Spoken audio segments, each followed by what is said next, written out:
මේ රට හැදුවා කියලා රටේ ආර්ථිකය ගොඩ දැම්ම කියන මේ රනිල් වික්‍රමසිංහ ජනාධිපතිවරයාගේ යටතේ රනිල් වික්‍රමසිංහ ජනාධිපතිවරයා විසින් පත් කරන ලද මේ මනුෂ්‍ය නායකකාර කියන ඇමතිතුමා ගාල්ලේදී 1,70,000යි ඒ කැණිපෙකම යාපනයට ගියාට පස්සේ ලක්ෂ 5යි ඒ කියන්නේ ඒවා අමුක් ගැහිලි මේ රටේ මහජන ධනය ඇස්පනා අපිට කොල්ල කපු අවස්ථා ගරු නියෝජක කතානායකතුමනි විකල්ප ප්‍රතිපත්ති කේන්ද්‍රය විසින් පහුගිය සතියේ ඔවුන් විසින් සිදු කරන ලද සමීක්ෂණයක ප්‍රතිඵල එළි දැක්වුවා ඒකෙදී ජනාධිපතිවරයාගේ පාලන කාලය සහ ක්‍රියාකලාපයේ පිළිබඳව 75.5ක ජනතා ප්‍රසාදයක් තියෙන බවත් විපක්ෂ නායකවරයාගේ මැදිහත් වීම සහ නායකත්වයේ පිළිබඳව 29.4ක ප්‍රසාදයක් තිබෙන බවත් තමයි විකල්ප ප්‍රතිපත්ති කේන්ද්‍රය තමන්ගේ සමීක්ෂණ වාර්තාවේ ලියලා මේ කියන්නේ අපේ රටේ විපක්ෂ නායකවරයාට 64.9ක ජනතා අප්‍රසාදයක් සහිතව තමයි පාර්ලිමේන්තුව තුල කටයුතු කරන්නේ. ඒ නිසා එතුමල්ලා පුළුවන් තරම් විශ්වාස භංග ගේන්න උත්සාහ කරනවා.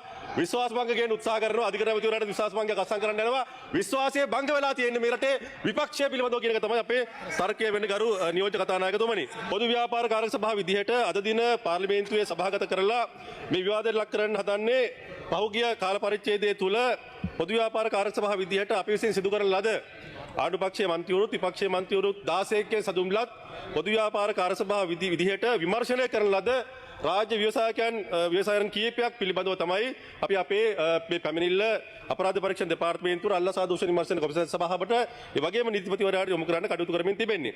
ඒකෙදී ගරු නියෝජක කතානායකතුමනි මේ පොදු ව්‍යාපාර පිළිබඳව විශේෂයෙන් අපේ රටේ පොදු ව්‍යාපාර 52ක් පිළිබඳව පහුගිය 2025 අවුරුද්දේ වාර්තාවක් එළි දැක්වුණා. ඒ කියන්නේ 2023-24ට සාපේක්ෂව අපේ රටේ පොදු ව්‍යාපාර 52ක ප්‍රධාන පොදු ව්‍යාපාර 52ක් ලාභ ලබමින් ඒවා රාජ්‍ය ඒකාබද්ධ අරමුදලට විශාල මුදලක් බැර කරලා තිබුණා. ඒ නිසා ඇති වෙලා තියෙන දේශපාලන පරිවර්තනයත් එක්ක අපේ රටේ තියෙන පොදු ව්‍යාපාර ලාභ ලබන තත්ත්වයට පත් වෙලා තිබෙනවා. රටේ ජනතාවට විශාල සේවාවක් කරමින් තිබෙනවා. නිසා වංචා දූෂණ අවම කරමින් මේ යන ගමනේදී පොදු ව්‍යාපාර කාර්යක සභාවට අපිට තියෙන වගකීම අපි ඉෂ්ට කරමින් තිබෙනවා. එහි බලපෑමත් මේ රාජ්‍ය ව්‍යවසායන් ලාභ ලබන්න කාර්යක්ෂම කරන්න ක්‍රමයකට පිළිවෙලකට යන්න ඉවහල් වෙලා තියෙනවා. ඒකෙදී ගරු නියෝජක කතානායකතුමනි මේ වතුවල ජනතාව ඉවත් කළා කියනවල මේ සජිත් ප්‍රේමදාස මහත්මයා ඉදිරිපත් කළා සමහර නීතිමය කාරණා නිසා අධිකරණ කටයුතු අරගත්තට පස්සේ වතු සමාගම් ඒ වතුවල ජනතාව ඉවත් කිරීමට කටයුතු කරලා තිබෙනවා. ඒවා යම් යම් සුළු සුළු කාරණා. නමුත් ඔය කිව්වා වගේම සෙන්දෙල් තොණ්ඩමන් මහත්තයා මේ වතු ජනතාවගේ මේ වතුවල තිබුණු බංගලාවකත් පත් කරගෙන ජාතික ජන බලවේගයේ ආණ්ඩුවට පස්සේ තමයි එතුමා ඉවත් කළේ. අපේ සමහර මන්ත්‍රීවරු ඉන්නවා තාම ඉන්න වතු නිවාසවල.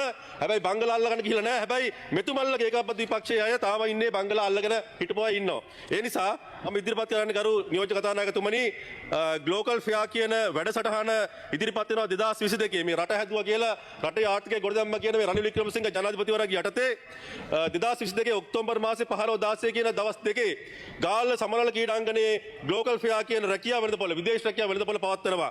ගරු නියෝජක කතානායකතුමනි මේක පවත්වන්න යෝජනා කරලා තිබුණ අපේ විමර්ශනයට අනුව ගාල්ල සංගමිත්තා විද්‍යාලයේ වියදමකින් තොරව ඒ පාසලේ විදුහල පාවිච්චි කරලා ඒ ගොඩනැගිලි පාවිච්චි කරලා මේ විදේශ රැකියාව වෙළඳපොළ කරන්න සූදානම් වෙලා තිබෙද්දී රනිල් වික්‍රමසිංහ ජනාධිපතිවරයා විසින් පත් කරන ලද මේ මනුෂ්‍ය නායකකාර කියන ඇමතිතුමා ඔහු ඒක තීන්දුව කරනවා ගාල්ල සමනල ක්‍රීඩාංගණයේ ඔක්තෝබර් මාසේ 15-16 මේ ග්ලෝබල් ෆෙයා කියන රැකියාව වෙළඳපොළ පවත්වන්න.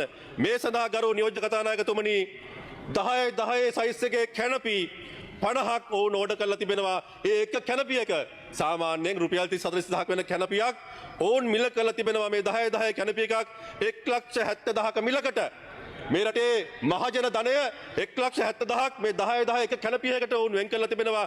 කුටි 30කට ලක්ෂ 51ක ඒක වැය කරලා තිබෙනවා. ඒ කියන්නේ 2022 ඔක්තෝබර් මාසේ 15-16 ගාල්ල සමනල ක්‍රීඩාංගණයේ තිබ්බ ග්ලෝබල් ෆෙයා කියන රැකියාව වෙළඳපොළ වෙනුවෙන් ඊට පස්සේ ගරු නියෝජ්‍ය කතානායකතුමනි ඒ සඳහා කොන්ත්‍රාත් එක බාර දීලා තියෙන්නේ රන්දීප මීඩියා කියන ආයතනය. ඒ විමර්ශන වලට අනුව මේ රන්දීප මීඩියා කියන ආයතනය හිටපු අමාත්‍ය මනුෂ්‍ය නායකකාර මැතිතුමා තමන් මේ වගේ ව්‍යාපාරයක් කරගැනීමේ අරමුණින්ම ගොඩනගපු ආයතනයක් බවට තොරතුරු වාර්තා වුණා. ඒ වගේම මේ කොන්ත්‍රාත්ව පිරිනමලා තියෙන්නේ ඒ ආයතනයේට. ඒක තවදුරටත් විමර්ශනය කිරීමේදී කරු නියෝජ්‍ය කතානායකතුමනි වාර්ෂික සැලැස්මේ ඒ කියන්නේ විදේශ සේවා නියුක්ති කාර්යාංශයේ වාර්ෂික සැලැස්මේ කෝපරේටිව් ප්ලෑන් එකේ ඒක වැඩපිළිවෙලක් ඉදිරියට ඇතුළත් කරලා තිබුණේ නැහැ. කිසිදු ප්‍රසම්පාදන ක්‍රියාවලියක් අනුගමනය කරලා තිබුණේ නැහැ. මේක විදේශ සේවා නියුක්ති කාර්යාංශයේ ඕන්ගේ අරමුදල් පාවිච්චි කළාට මේක මුළුමනින්ම විදේශ සේවා අමාත්‍යාංශයේ විදේශ කටයුතු අමාත්‍යාංශයේ ආකාරයෙන් තමයි මේ සියලු කටයුතු වල මැදිහත් වෙලා තිබෙන්නේ. ගරු නියෝජක කතානායකතුමනි අර මේකේ තියෙන බරපතල කාරණේක නෙමෙයි මේ තියෙන ග්ලෝබල් ෆියා කියන වැඩසටහන ඊට පස්සේ උන් පවත්වනවා 2023 ජූලි මාසේ 15 16 කියන දවස් දෙකේ යාපනයේදී. එතකොට අර 1,70,000 10 කැනපි එක ලක්ෂ 5කට තමයි මිල කරලා තියෙන්නේ ගරු නියෝජක කතානායකතුමනි. ගාල්ලේදී 1,70,000යි ඒ කැනපි එකම යාපනයට ගියාට පස්සේ ලක්ෂ 5යි. ඒ කියන්නේ මේක හරියට Google ගහලා බැලුවොත් ගාල්ලේ ඉඳලා යාපනයට කිලෝමීටර් 500කයි තියෙන්නේ. කිලෝමීටර් 500කට මේ කැනපි 30 අරගෙන යන්න ලොරියකට වැය වෙන්න රුපියල් 80000කට ආසන්න මුදලක්. හැබැයි 1,70,000 එක කැනපියකට ඕන් මිල කරනවා යාපනයේදී ලක්ෂ 5ක්. මේවම අමුක් ගැහිලි.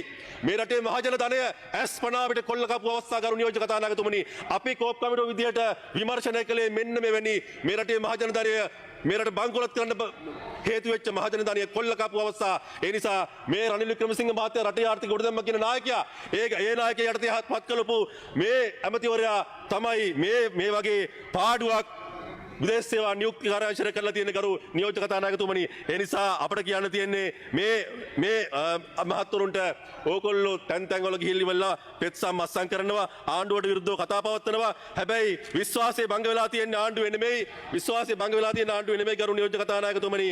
විශ්වාසය භංග වෙලා තියෙන මේ රටේ විපක්ෂයේ වංචා දූෂණ කරමින් පහුගිය කාල පරිච්ඡේදය පුරා මේ රටේ මහජන ධනය විනාශ කරපු විපක්ෂයේ තමයි ඔවුන්ගේ විශ්වාසය භංග වෙලා තියෙන්නේ. ඒ නිසා මේ ඉදිරිපත් කරපු දේවල් අපි අල්ලාසා දූෂණ විමර්ශන කොමිසම් සභාවට ඒ වගේම තමයි අපරාධ පරීක්ෂණ දෙපාර්තමේන්තුවේ මේ වාර්තා ඉදිරිපත් කිරීම තමයි අපි මේ කරලා තියෙන සංශෝධනයේ බලාපොරොත්තු වෙන්නේ. ඒ නිසා මේවා ඉදිරිපත් කළා මේ රටේ මහජන ධනය සූරගෙන කාපු මේ දූෂිත රැළ ඊට අදාළ කරන නීතිමය කටයුතු ඉදිරිපත් කරනවා කියන එක පැහැදිලිව ඉදිරිපත් කරනවා.